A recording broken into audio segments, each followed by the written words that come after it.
আমার স্নেহের ছাত্র ও ছাত্রীরা, এখন আমি তোমাদের কবি জীবনানন্দ দাশের লেখা সুচেতনা কবিতাটি পাঠ ও বিশ্লেষণ করে শোনাব।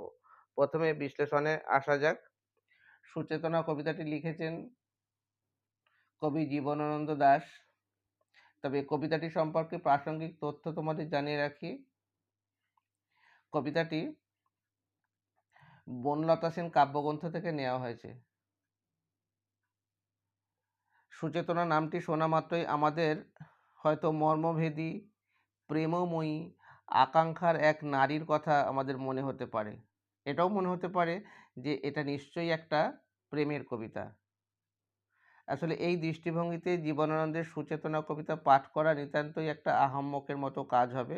তবে সবচেয়ে বড় কথা হলো কবি জীবনানন্দ দাশকে বা জীবনানন্দের কবিতাকে এক দৃষ্টিতে দেখেই মূল্যায়ন করতে যাওয়াটা ঠিক হবে না। সুচেতনা কবিতার মধ্যে একই সঙ্গে দ্বিস্তরিক চিন্তা বা ভাবনা প্রবাহিত আছে। জীবনানন্দ দাশ তার কবিতার কথা প্রবন্ধ গ্রন্থের অন্তর্গত উত্তর রৈবিক বাংলা কাব্য প্রবন্ধে জানিয়েছেন যে কবির পক্ষে আসলে সমাজকে বোঝা কবিতার অস্থির ভেতরে থাকবে কবিতার অস্থির ভেতরে থাকবে ইতিহাস চেতনা এবং মর্মে থাকবে পরিচ্ছন্ন কাল জ্ঞান।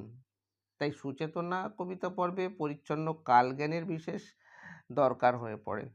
আর প্রথমেই জীবনানন্দের কবিতায় এই দ্বিস্তরিক চিন্তা ও চেতনা থেকে তার সুচেতনা কবিতাটির প্রথম স্তবক লক্ষ্য করলেই কিছুটা আমরা ধারণা পেয়ে যাব।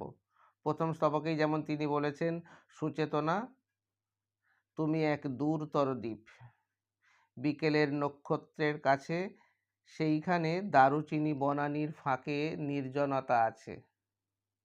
এই পৃথিবীর রণরক্ত সফলতা শুধু তবু শেষ সত্য নয়। কলকাতা একদিন কল্লোলিনী তিলোত্তমা হবে, তবু তোমার কাছে আমার অক্ষয়। আসলে জীবনানন্দের নায়ক যদি নিজেকে কর্তা না ভেবে নিজেকে নিমিত্ত মাত্র ভাবতে পারত, তবে হয়তো সান্ত্বনা মিলত। কিন্তু এখানে তিনিই কর্তা।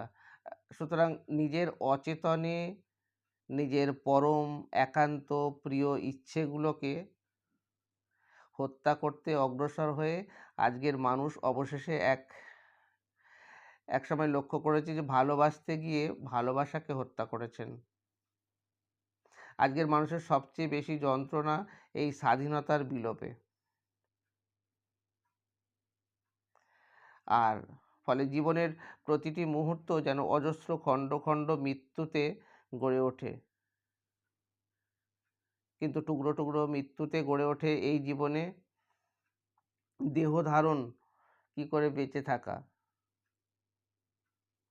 জীবনানন্দ একে বেঁচে থাকা বলেননি, তিনি বলেছেন না এলেই ভালো হতো, অনুভব করে এসে যে গভীরতর লাভ হলো সে কথা বুঝেছি।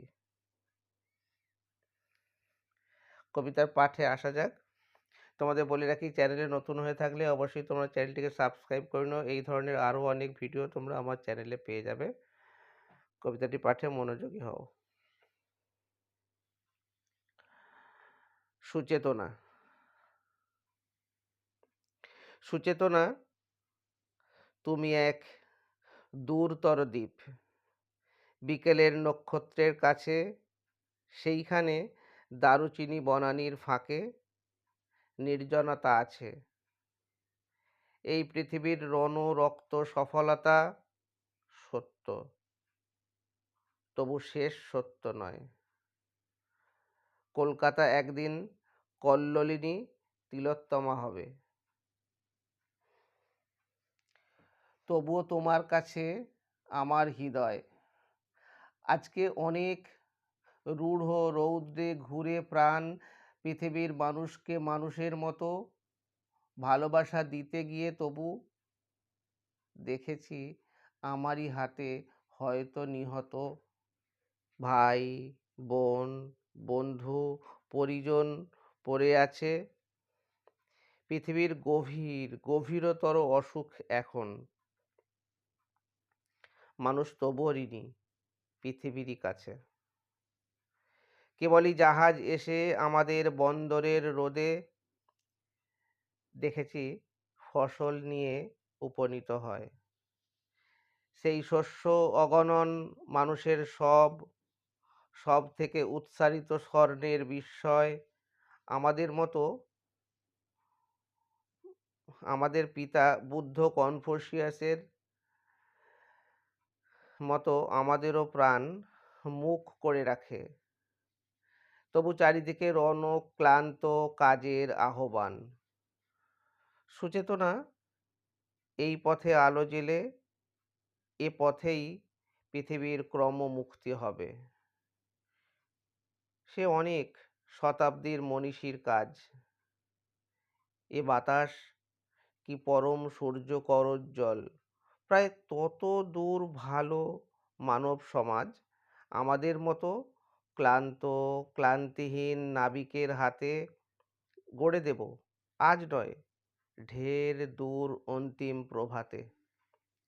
মাটি পৃথিবীর টানে মানব জন্মের ঘরে কখন এসেছি, না এলেই ভালো হতো অনুভব করে। এসে যে গভীরতর লাভ হলো সে সব বুঝেছি।